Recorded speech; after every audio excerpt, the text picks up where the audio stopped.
Many patients with epilepsy have found that a low-carbohydrate diet is helpful in reducing the number and intensity of their seizures. There are a few options when choosing a dietary treatment, ranging from the traditional ketogenic diet to less strict forms of the diet, such as the modified Atkins diet or the low glycemic index therapy. The classic ketogenic diet is high in fats, such as heavy cream, butter, oil, and limits foods heavy in carbohydrates or starch, such as cereal, pasta, bread, and rice.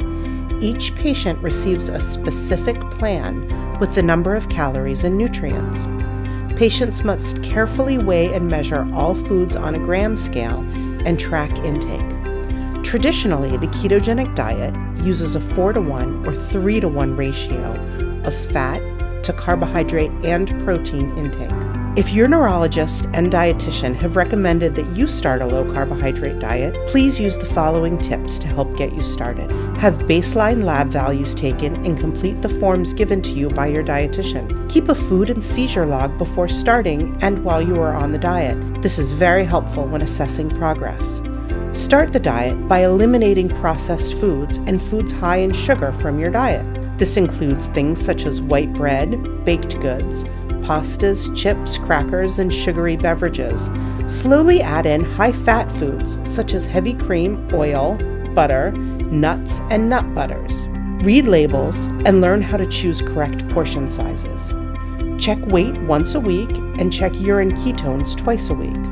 After you have followed the diet, or if you need any help, contact your dietitian to fine-tune your meals. When measuring foods for the ketogenic diet, your most important tool is the gram scale. In order to use the gram scale, you want to make sure that it's clean and dry and that you've recently calibrated it. When your gram scale is ready to go, you can turn it on, put your empty container on the surface of the scale, zero it out, and then add in the food that you're measuring. It's important to measure each ingredient for a recipe separately so that you make sure that everything is accurate. There are a number of different ways to measure foods.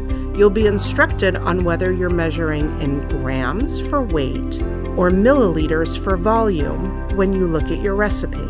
Because your child may be medically compromised, it's essential to pay close attention to food safety and sanitation. The number one rule is hand washing. Remember to wash frequently and thoroughly with warm, soapy water. A clean surface and clean equipment is important, so make sure everything is super clean and ready to go before you begin. When preparing a formula, it's best to use warm water. This helps the powdered formula to dissolve properly, and that way you won't get clumps. If you're using a scale for the powdered formula, please remember that you're weighing in grams.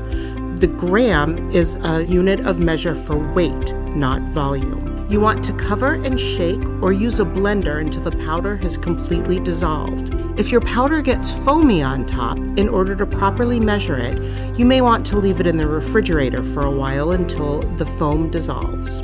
It's important to remember not to boil, microwave, or freeze this formula. Once opened, ensure the powder is closed and stored in a cool, dry place, and use the powder within 1 month. If the formula is used for tube feeds, hang time should not exceed 4 hours. Also, it is recommended that you flush with lukewarm water before and after each feed. Once you prepare the formula, it should only be kept for 24 hours. Store in the refrigerator when not in use. It's important to tape and use a marker to date your formula for accuracy.